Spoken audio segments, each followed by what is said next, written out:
Julie, we're catching up just a few days before a little bit of history at Inver Park when it hosts its first ever international senior game, and very significant for you getting to play in your hometown as well. Yeah, of course, it's a special occasion for myself and for the club. Obviously there's been massive strides taken with Larne Football Club, over the last few years, and obviously they've had a fantastic run in Europe as well this season. So it's fantastic now that they're going to be hosting a senior international for the first time, and for me to be a part of that squad is special as well. Yeah, I'm sure you've seen with keen interest the developments literally at Inver Park with the stands, the pitch, and the facilities and that sort of thing. So it'll be nice to sample that as a player in a very significant game, World Cup qualifier. Definitely, I've had the chance to play on the pitch.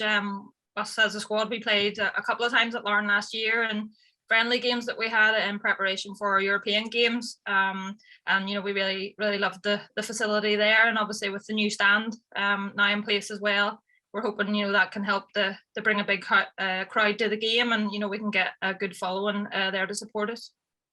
Yeah, and it's sort of symptomatic of what's happening with women's football overall. You've got the game at Inver, and then another big one at Windsor Park just a few days later. So very exciting times for the international women's team as well.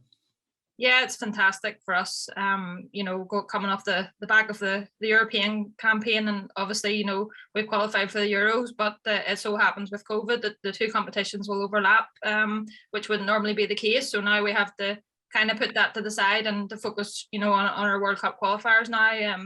They come first and foremost, and yeah, for me to play at Larne for the first game, and then obviously for the senior squad to get the chance to go back to play at Windsor. We haven't played there since 2012, so we haven't played there since the stadium's been redeveloped, and I think it just shows, the strides that we've taken as a squad, and now that we're starting to be noticed as well, and we're getting the opportunity to play at the National Stadium. And on a personal note, you'll know more than most, if not anyone else, just how big it is to have something like this within the town, and young girls who maybe have come through the ranks and are coming through the ranks at Larne, just to see the senior team with all the success that brings at the minute, being played in Larne, being played in your town, you'll know how significant that is.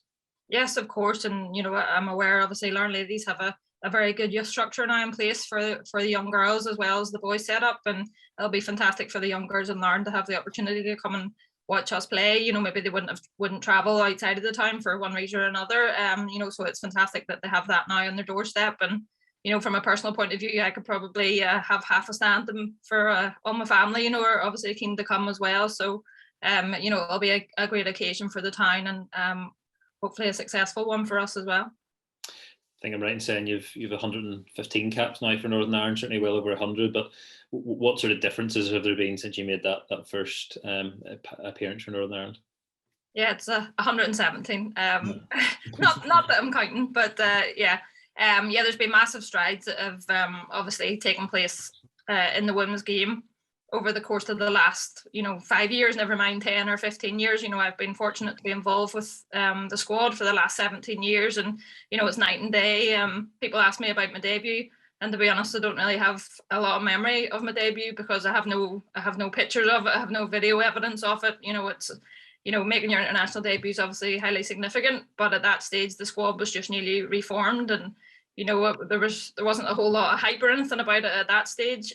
So to be where we are now, and to have the focus and the media attention and the support now that we have as well compared to what we would have had even maybe 4 or 5 years ago is fantastic. And hopefully we can only go on and improve in that in the build up to the Women's Euros next summer. Yeah, and what would you say to any sort of young girls, especially in Larne, but anywhere in terms of starting out, haven't played football, or maybe just haven't played it for the last couple of years? What would your kind of message to them be? First and foremost, you have to enjoy it, and if you enjoy something, you're more than likely going to commit to it and commit time to it, and you need to work hard as well.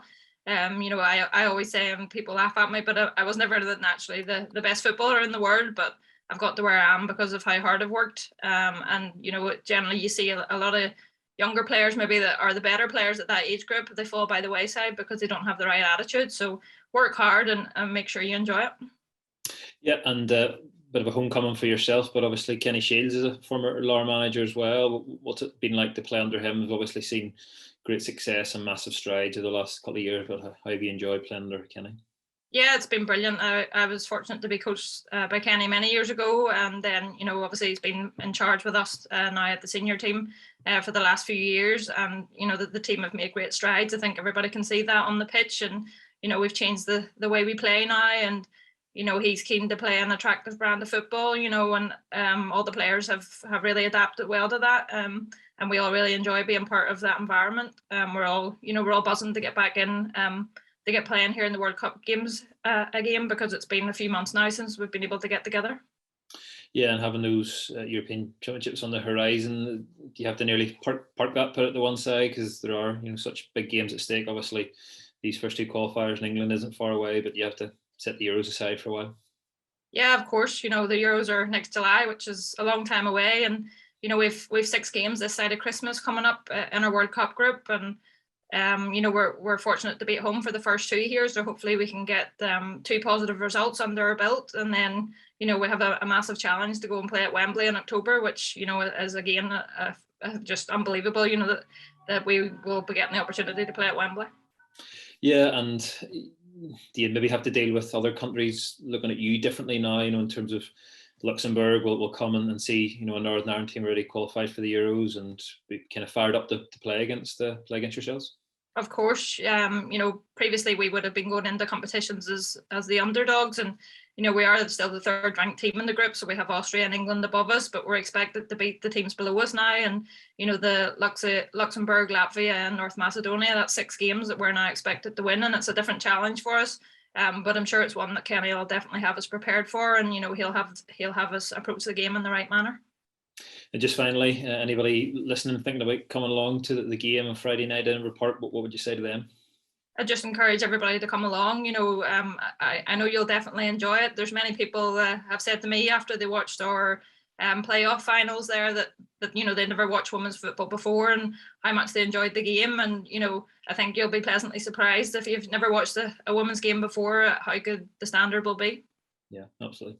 Well, look, a big occasion for yourself and your family, but also for the town and the club as well, and one we're really looking forward to. So thanks for taking the time, Julie. No worries. Thanks, Ian.